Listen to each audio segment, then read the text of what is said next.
Welcome to the news at 8:30. Thank you for joining us. It is the 13th of June, and I'm Austin Reed. Connect with us on Facebook, Instagram, or YouTube at MyTV53. One of the biggest stories to hit not just Fresno, but Bakersfield, Merced, and some other small cities, actually, well, medium-sized cities across the country, is the closure of Bitwise Industries. Of course, it was headquartered right here in Fresno. And one reporter, a local reporter named David Taub from GV Wire, actually broke the story before the rest of us got wind of what was going down at Bitwise. So David is with us via Zoom now. Thank you for joining us. Appreciate it. Senior reporter and investigator with GV Wire. So David, how did this all come about for you, say 3 weeks ago? We got reports that Bitwise had not paid its Fresno County property taxes, and we verified that. It's a public document. I requested an interview with Jake Sobral, one of the CEOs of the company, and it was 3 weeks ago where I asked him about these questions. And the first question I asked is, what is the financial health of Bitwise? And he said, it's pretty good, I hope. Not exactly the most convincing answer you want to hear from a CEO. I asked him about reports about the property taxes and reports that they hadn't paid their rent. And he said that's news to him.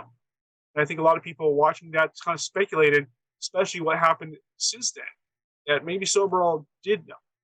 Now, since that interview, the Bitwise had problems with its paychecks. It went from direct deposit to paper paychecks, which is not a good sign, I'm told, in the financial industry. And then just a few days after that, the Memorial Night Massacre, they laid off a reported 900 employees. And then just a few days after that, the board of directors of Bitwise fired Jake Sobral and his co-CEO and founder, Irma Ogun Jr. And now there are 5 active lawsuits against Bitwise or its entities regarding its business practices, some from employees who do not appreciate not getting paid, allegations that Bitwise took money out of the 401k and healthcare from the paychecks, as you often see in paychecks, but they didn't distribute them. They didn't pay the healthcare provider the insurance. They didn't pay the people doing the 401k. So those allegations.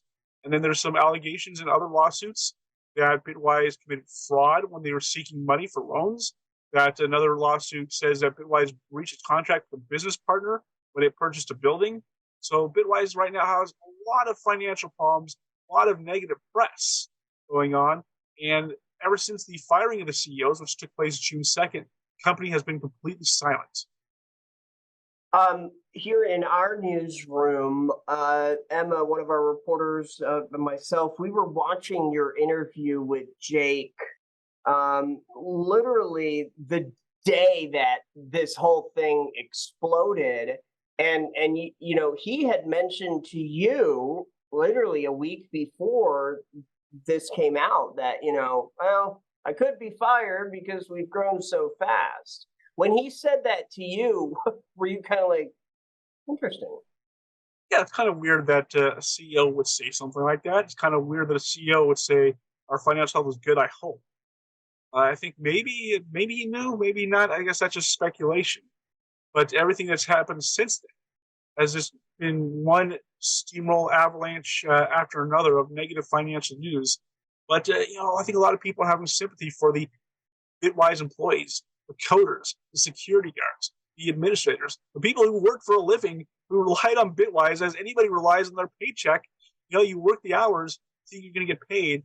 And unfortunately for these Bitwise employees, some of them who have now sued, they were not paid.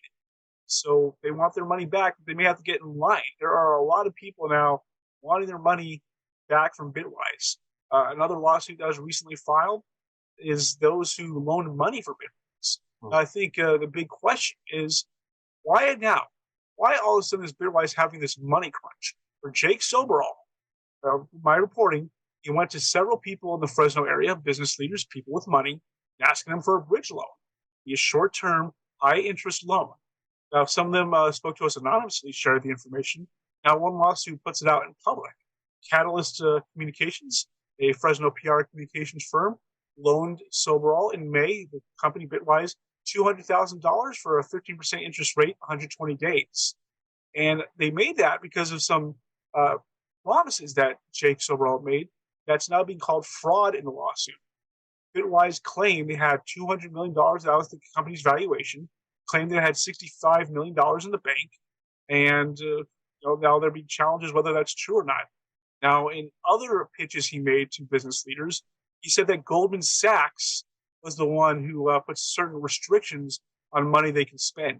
He said that Goldman Sachs and Bitwise, there was a $100 million deal pending. And Goldman Sachs required that Bitwise keep a certain amount of money in the bank. Now, my sources who know about the deal told me that Goldman Sachs had no such considerations, that there was no $100 million deal, that there was no restrictions on how much money they had to keep in the bank, and that although Goldman Sachs, it's true that they did invest a little bit into Bitwise, and that was announced publicly as so just a few months ago, that Goldman Sachs investment was a small piece, not to the point where they can dictate terms like that. So there are allegations that Jake Sobral was committing fraud when he was soliciting these loans. But why? Why now? Maybe that will be coming out when these lawsuits proceed forward. One thing is that the city is, they're taking a real proactive approach. They're trying to help, these quote unquote furloughed workers. I mean, they're fired. It's over. That's what I mean, 99.9%. That's where we're headed here. But yeah, you think the city's doing a good thing to kind of step in?